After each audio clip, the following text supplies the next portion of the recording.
Buenos días. Esta presentación trata de la depuración de la liquidación del impuesto de renta a las personas naturales y asimilados obligados a llevar contabilidad y demás personas jurídicas a partir del año 2018 para Colombia. Video realizado por Luz Aleida Hernández Hoyos, Judy Jimena Patarroyo Zavala y quien les habla Gilma Alejandra Vargas para la Universidad de AN, módulo de planeación fiscal. Módulo guiado por el profesor Leonardo Grajales Villa. Buenas tardes, mi nombre es Aleida Hernández y hoy les vamos a hablar del impuesto de renta y complementarios, el cual es un impuesto del orden nacional, directo y de periodo porque grava los ingresos que obtenga un contribuyente durante el año. Están obligados a declarar las personas naturales y asimiladas y las personas jurídicas y asimiladas. Las personas naturales son todos los individuos de la especie humana desde que nacen hasta que mueren. Las asimiladas son las sucesiones ilíquidas y las asignaciones modales, las cuales encontramos en el artículo 572 del Estatuto Tributario. Las personas jurídicas son entes ficticios que nacen en la ley y mueren en la ley. Son gravadas tanto sobre sus rentas y ganancias ocasionales de fuente nacional como sobre las rentas de origen de fuente extranjera. Las sociedades y entidades extranjeras son gravadas únicamente sobre sus rentas y ganancias ocasionales de fuente nacional. ¿Cómo se liquida? Se liquida teniendo en cuenta cuatro fuentes. La primera, con base en la renta, que son los ingresos susceptibles de incremento patrimonial. La segunda, con base en las ganancias ocasionales, como la enajenación de activos fijos, las utilidades provenientes de la liquidación de sociedades, las herencias, los legados y donaciones y otros como loterías, premios, etc. El tercero es con base en el patrimonio que se grava a través de la renta presuntiva, la cual para el 2019 es del 3.5% previa depuración. Y el cuarto, en la transferencia de rentas y ganancias ocasionales al exterior llamadas remesas. Criterios para determinar la residencia de personas naturales. Se consideran residentes en Colombia para efectos tributarios las personas naturales que cumplan con cualquiera de las siguientes condiciones. Permanecer continuo y descontinuamente en el país por más de 183 días, incluyendo los días de entrada y de salida, durante un periodo cualquiera de 365 días, y es residente a partir del segundo periodo o año gravable. El segundo, las personas diplomáticas o consulares están exentas de tributar en el país en que se encuentran en misión. Y tercero, ser nacionales de acuerdo con el artículo 10 del Estatuto Tributario literal A. Continuamos con otras definiciones. En el artículo 261 nos habla sobre el patrimonio bruto, que es igual al activo, y es el conjunto de bienes y derechos apreciables en dinero poseídos a 31 de diciembre de cada año o periodo gravable. Tenemos la clasificación de estos activos, que en patrimonio bruto, que es el artículo 60, están los activos movibles, que son los activos corrientes, y los activos fijos o inmovilizados, que son los activos no corrientes o fijos. Tenemos el costo fiscal, que este es un activo que corresponde al valor por el cual se debe ser declarado según las disposiciones legales vigentes. Y el costo fiscal como regla general, pues es el costo de adquisición o costo declarado en el año inmediatamente anterior, más todas las mejoras, construcciones, adicciones y reparaciones locativas no deducibles. Continuando con las condiciones para ser declarante de renta, resumimos. Para personas naturales, aquellas que tengan patrimonio bruto superior a 4.500 VTs, que hayan realizado consignaciones, depósitos o inversiones financieras superiores a los 4.500 VT, que tengan ingresos brutos superiores a 1.400 VT, consumos con tarjetas de crédito o débito superiores a 2.800 VT o que tengan compras o consumos superiores a 2.800 VT. Las personas jurídicas, por su concepto, como lo mencionaron anteriormente, siempre será obligatorio para todas las compañías a partir del momento de su constitución y no tiene montos mínimos. Quienes no se encuentran obligados, las personas naturales o jurídicas sin residencia o domicilio en el país, cuando la totalidad de sus ingresos hubieran estado sometidos a la retención en la fuente que tratan los artículos 407 al 411 del Estatuto Tributario, inclusive si dicha retención en la fuente les hubiera sido practicada. Ahora explicaremos el paso a paso de la depuración para la renta de personas naturales, formulario 210. De acuerdo a la reforma tributaria, el sistema de declaración para las personas naturales cambió al sistema de rentas cedulares. La primera renta, la renta de trabajo, que incluye los salarios, comisiones, prestaciones sociales, viáticos, gastos de representación y todos aquellos ingresos por su actividad laboral vinculada a una empresa. También tenemos la renta de pensiones, que son todos aquellos ingresos que se reciben por pensiones de jubilación, de vejez, de invalidez, de sobreviviente, y entre ellas están los riesgos laborales, así como aquellas indemnizaciones producidas por esta renta. El impuesto se calcula de acuerdo a las tarifas estipuladas dentro del artículo 241 del Estatuto Tributario. Como lo comentó mi compañera anteriormente, la declaración de renta y complementarios para personas naturales asimiladas, pues se diligencia el formulario 210. Iniciamos con el patrimonio. La información va de la casilla 29 a la 30. En la 29 va el patrimonio bruto, que es el valor total de todos los bienes y derechos apreciables de dinero poseídos en el país o en el exterior por el contribuyente al final del periodo fiscal. En la casilla 30 van las deudas, que es el total de todos los saldos pendientes de pago a 31 de diciembre, como las obligaciones financieras, cuentas por pagar, impuestos, entre otros.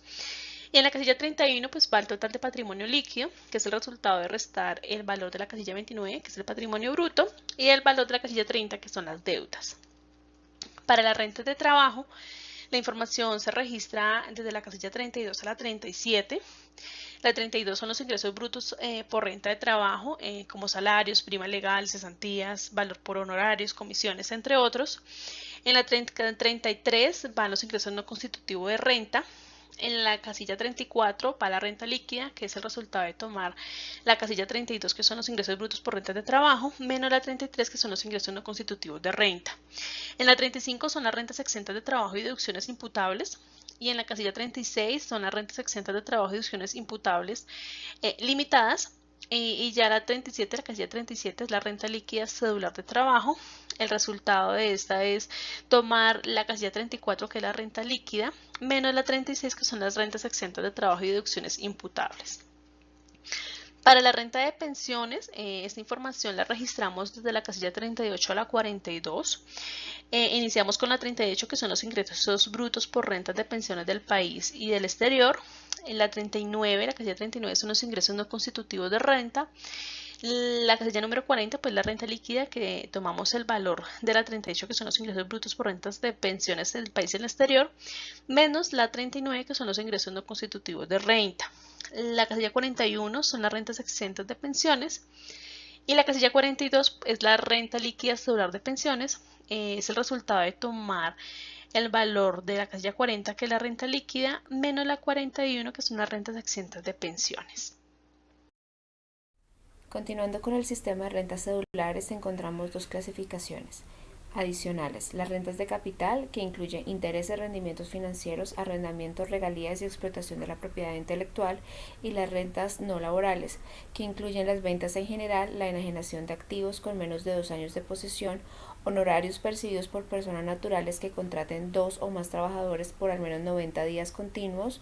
Y es importante mencionar que todos aquellos ingresos que no se clasifiquen dentro de esta categoría se deberán llevar a la cédula de rentas de trabajo. En cuanto a las tarifas para este impuesto, están establecidas en el artículo 241 del Estatuto Tributario. Continuamos con las rentas de capital. Esta información la registramos desde la casilla 43 a la 53. Y esos son los ingresos obtenidos por concepto de intereses, rendimientos financieros, arrendamientos, entre otros. En la casilla número 43 es los ingresos brutos de rentas de capital. En la casilla 44 son los ingresos no constitutivos de renta. Y en la casilla 45 van los costos y gastos procedentes. Ya en la casilla 46 pues tenemos la renta líquida, que se obtiene de tomar el valor de la casilla 43 menos el valor de la 44 menos el valor de la 45. En la 47 van las rentas líquidas pasivas. En la 48 pues van las rentas exentas y deducciones imputables a las rentas de capital. En la 49 van las rentas exentas de capital y deducciones imputables. Ya en la 50 pues tenemos el valor de la renta líquida ordinaria del ejercicio, que es tomar la casilla 43 más la 47 menos la 44, la 45 y la 49 y obtenemos la renta líquida ordinaria del ejercicio. En la 51 va la pérdida líquida del ejercicio, que es tomar los valores de la casilla 44 más la 45 más la 49 menos la 43 y la 47. Ya la 52 pues es la compensación por pérdidas del ejercicio anteriores. Y en la casilla 53 está ya la renta líquida cedular de capital y esa se obtiene tomando el valor de la casilla 50, que es la renta líquida ordinaria del ejercicio, menos la 52, que es la compensación por pérdidas de ejercicios anteriores, y nos da el resultado. Para las rentas no laborales, la información se registra desde la casilla 54 a la 66. Y esa sección pues se consideran todos los ingresos de rentas no laborales, lo que no clasifiquen expresamente ninguna de las demás cédulas. En la 54 van los ingresos brutos rentas no laborales, en la 55 van todas las devoluciones, rebajas y descuentos, en la 56 ingresos no constitutivos de renta y en la casilla 57 pues van los costos y gastos procedentes. Ya en la 58 pues tenemos la renta líquida, que es el valor de tomar la 54 menos la casilla 55, la casilla 56 y la 57, nos da el resultado para la renta líquida. En la casilla 59 van las rentas líquidas pasivas no laborales, rentas exentas y deducciones imputables a las rentas no laborales van a 60. En la 61 van rentas exentas no laborales y deducciones imputables. Ya para la casilla 62 va la renta líquida ordinaria del ejercicio. En la casilla 63 va la pérdida líquida del ejercicio. En la 64 tenemos lo que son compensaciones. En la casilla 65 son las rentas líquidas gravables no laborales. Y ya en la casilla 66 pues es la renta líquida celular no laboral, que se obtiene tomando la casilla 62, que es la renta líquida ordinaria del ejercicio, menos la 64, que son las compensaciones, más la 65, que son las rentas líquidas gravables no laborales.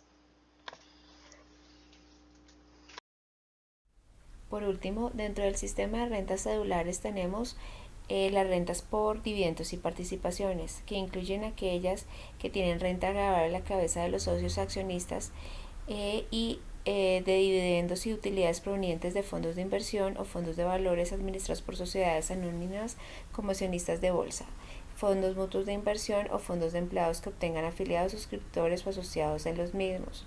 Para la tarifa de su impuesto está específico en el artículo 242 del Estatuto Tributario. Continuamos con las rentas por dividendos y participaciones, las cuales se registran en los renglones 67 al 74. En el 67 se registran los dividendos y participaciones del año 2016, en el 68 los ingresos no constitutivos de renta y en el 69 se pone el resultado de restar 67 menos 68.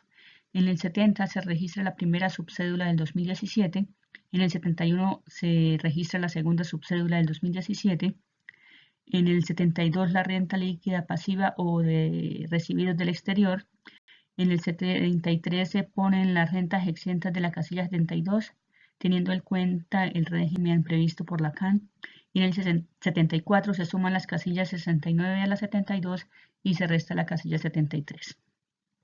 La renta se calcula en la casilla 75. Se suman las rentas líquidas cedulares del renglón 37 más 42 menos 53 más 66 más 74. Y en el 76 se calcula la renta presuntiva. Al patrimonio líquido del año anterior se le restan los valores establecidos en el artículo 189 del Estatuto Tributario y así se obtiene la base presuntiva. A este valor se le aplica el 3.5%. Si la renta presuntiva es mayor, se aplica. De lo contrario, se aplica la renta líquida ordinaria. Ahora miremos la ganancia ocasional, que va del renglón 77 al 80. En el 77 se registran los ingresos por ganancias ocasionales, en el 78 los costos por ganancias ocasionales, en el 79 las ganancias ocasionales no grabadas o exentas. En el 80 se totalizan las ganancias ocasionales grabadas, restando el renglón 77, el 78 y el 79. Y eso nos da las ganancias ocasionales grabadas. Si el valor es mayor a 0, se registra el valor, y si es negativo, se pone 0. Liquidación privada. Impuestos sobre las rentas líquidas cedulares van del renglón 81 al 85. En cada uno de los renglones se ponen las sumatorias de los renglones correspondientes y se le aplica la tarifa. El total de las cédulas se obtiene en el renglón 86. En el 87, si el valor de la renta presuntiva de la casilla 76 es mayor a la 75, se lleva la renta presuntiva al renglón. En el 88, el total de los impuestos sobre la renta líquida. En este, si se liquida el impuesto por rentas cedulares, se escribe el valor del renglón 86, y si se liquida por renta presuntiva, se escribe el renglón 87. En los renglones 89 al 92 se registran los descuentos por pagos en el exterior, por deducciones y otros. En el 92 se totalizan los descuentos tributarios. En el 93 el impuesto neto de renta se calcula restando la casilla 88 menos 92. Si el resultado es mayor a 0, se registra el resultado. Si el resultado es negativo, se pone 0. En la casilla 94, si en la casilla 80 hay valores, se le aplica el 20% o el 10% según corresponda. En la 95, si hay impuestos pagados en el exterior, se registran. En el 96 se hace la sumatoria y se obtiene el impuesto de renta a cargo. En el 97 se registra el anticipo de renta liquidado en el año anterior, reportado en la declaración de renta. En el 98 se traslada el valor de la casilla 102 de la declaración del año anterior, siempre y cuando no se haya solicitado en devolución o en compensación. En la 99 se traen las retenciones practicadas durante el año gravable. En el 100 se registra el anticipo de renta que equivale al 50% del impuesto de renta del renglón 93. En el 101 el saldo a pagar por impuestos si hay lugar a ello. En el 102 si hay sanciones y en el 103 la totalidad del saldo a pagar. Y en el 104 se registra si hay saldo a favor. En esta sección les hablaremos de la depuración de la declaración de renta y complementarios para aquellas personas naturales obligadas a llevar contabilidad o aquellas personas jurídicas, según el formulario 110. Ahora miremos el formulario 110, el cual es utilizado por las personas jurídicas y por las personas naturales no residentes. La declaración de renta para personas jurídicas también se encuentra reglamentada en la Ley 1819 del 2016. Esta también se debe presentar anualmente de acuerdo a las fechas establecidas por el gobierno. Las principales diferencias con la renta para personas naturales es que la depuración se debe realizar por medio del formulario 2516. Anteriormente era el formulario 1732. Este formato contiene toda la información contable del año de la compañía y lo debe realizar todos los contribuyentes obligados a llevar contabilidad o quienes de manera voluntaria lo hagan y que presenten declaración de renta mediante el formulario 110. El inciso segundo del artículo primero de la Resolución 73 del año 2017 señala que los contribuyentes cuyos ingresos fiscales del año anterior sean iguales o superiores a los 45.000 VT deben diligenciarlo y presentarlo a través de la plataforma de la DIAN. Es decir, que no se les permite el diligenciamiento del formulario 110 de manera directa sin este paso. En los demás casos, el formato deberá ser diligenciado y encontrarse a disposición si la DIAN en algún momento lo requiere. El formato 2516 se descarga directamente de la página de la DIAN. Este es un archivo de Excel que después de su diligenciamiento se debe homologar en el prevalidador correspondiente, el cual también lo proporciona la DIAN. Este genera un archivo XML que debe cargarse en la plataforma con los datos de la compañía, con el usuario del representante legal, de la misma manera que se reporta la información exógena anual. Asimismo, este formato en su carga debe llevar las firmas electrónicas correspondientes para que sea válido y no genere sanciones. El siguiente paso es dirigirse a la sección del diligenciamiento de los formularios de tributos dentro de la misma página y abrir el formato 116. Validarlo con la información diligenciada y si no presenta diferencias se procede a firmar, a presentar y en caso de que requiera pues pagar. El formato 2516 está reglamentado por la Resolución 73 del 2017 y en los anexos 1 y 2, los cuales indican la estructura del formato, cómo se debe diligenciar y pues la forma de presentarlo. Ahora les vamos a hablar del contenido del formato 2516 antes de pasar al prevalidador. Está compuesto por 5 pestañas. La primera es la hoja resultado que les mencionó mi compañera en la parte anterior y 6 hojas de cálculo adicionales donde hacemos la depuración de la renta. Es importante mencionar que este formato ya está actualizado bajo normas internacionales y está compuesto por varias partes. La primera hoja de cálculo es el estado de situación financiera, que está dividido en 4. Primero, el reporte de los activos, el segundo de los pasivos, el tercero es el detalle del patrimonio contable y el cuarto son los datos informativos anexos a este balance. La segunda pestaña hace referencia al estado de resultados, el impuesto de renta y complementarios. La primera sección se reportan los ingresos, la segunda los costos, la tercera los gastos y tiene una clasificación de diferencias, que son ajustes al resultado contable por diferencias permanentes o por diferencias temporales. También encontramos una sección donde se hace ya la liquidación del impuesto. Aquí reportamos compensaciones, se hace el cálculo de renta presuntiva del periodo gravable, se suma la renta exenta, las rentas pasivas, las ganancias ocasionales gravables, descuentos tributarios si tenemos, y reportamos las autorretenciones o otras retenciones que nos hayan practicado. A su vez está incluido una sección para el otro resultado integral ORI, y también tenemos la sección de datos informativos, tanto para los ingresos, costos y gastos como para las operaciones con vinculados económicos. La tercera pestaña está dedicada a los activos y pasivos por impuestos diferidos. Como numeral 1 tenemos los impuestos diferidos provenientes de diferencias temporarias, tanto en el activo como en el pasivo. La segundo numeral es activos por créditos tributarios, es decir, saldos a favor e impuestos pagados en el exterior. La tercera es el detalle de compensación de pérdidas fiscales que aparecen desde el año 2017 y en adelante, y ahí se reporta la pérdida fiscal acumulada para compensar al principio del periodo o la que se genera en el periodo, más los ajustes por corrección en las declaraciones. Como parte final de esta hoja de cálculo está el detalle de compensación por exceso de renta presuntiva y también está formulado del año 2017 en adelante. Continuando con el formato 2516 para la depuración de renta de personas jurídicas, seguimos con la hoja de cálculo de conciliación de ingreso contable de vengado y facturación emitida. Aquí se reportan las ventas de bienes, la prestación de servicios, los otros ingresos y los ingresos para terceros, pero dividido en 3 clasificaciones: el pasivo por ingreso diferido, la facturación emitida en el periodo y el ingreso contable de vengado en el periodo. La siguiente hoja de cálculo son los activos fijos. Aquí realizamos la conciliación de propiedades planta y equipo, las propiedades de inversión, los activos no corrientes mantenidos para la venta o para distribuir a los propietarios y los activos intangibles.